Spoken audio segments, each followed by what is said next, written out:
فبأي آلاء ربكما تكذبان.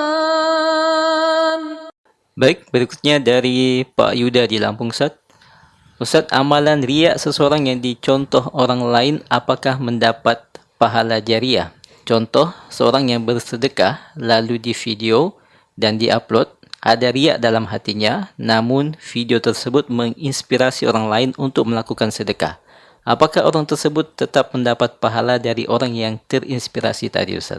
Kalau dia melakukannya karena riya, maka itu amalannya akan hapus, menjadi batal, dan tidak bermanfaat untuknya.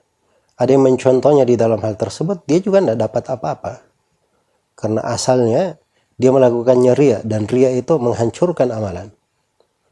Iya, menghancurkan amalan. Man kana yuridul hayatad dunya wa zinataha nuwaffi ilaihim a'malahum fiha wa hum fiha la yubakhasun. Ulaika alladhina laysa lahum fil akhirati illa an-nar wa habita ma sana'u fiha wa batilun ma kanu ya'malun. Siapa yang menghendaki kehidupan dunia dan perhiasannya, jadi beramal untuk dunia bukan untuk akhirat, itu bentuk dari memalingkan amalan bukan untuk Allah. Itu pembahasan riya semakna dengan itu. Ya. Ya, kalau dia melakukan itu kadang diberi apa yang dia minta, dia cari. Tapi mereka di akhirat tidak ada bagiannya kecuali neraka, hancur amalannya dan batil apa yang dia kerjakan. Salah satu dari tiga orang yang pertama dipanggang di dalam neraka itu semuanya terkait dengan masalah riya. Terkait dengan masalah riya. Karena itu hati-hati di dalam hal ini. Kecuali kalau dia melakukan sesuatu ikhlas karena Allah, hal yang baik dicontoh oleh manusia, itu akan bermanfaat untuknya, perkara yang besar.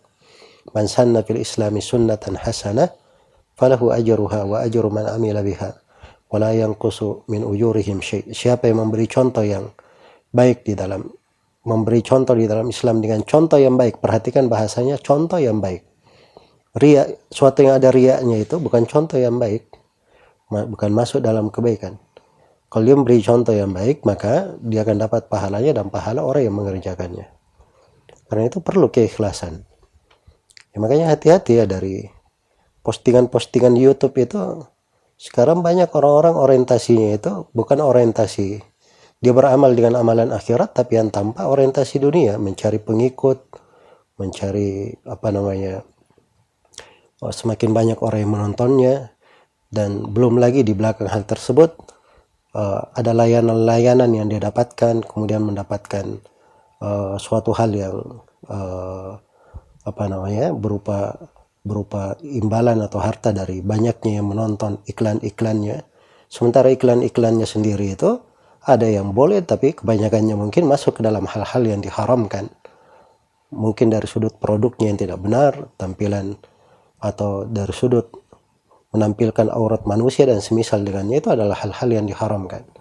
Maka tidak boleh dia mengambil hal-hal yang seperti itu, masuk ke orientasi seperti itu, beramal akhirat, terus niatnya kemudian dia kemas di dalam hal yang seperti itu jauh dari hal yang, dari ciri-cirinya itu jauh dari kebaikan.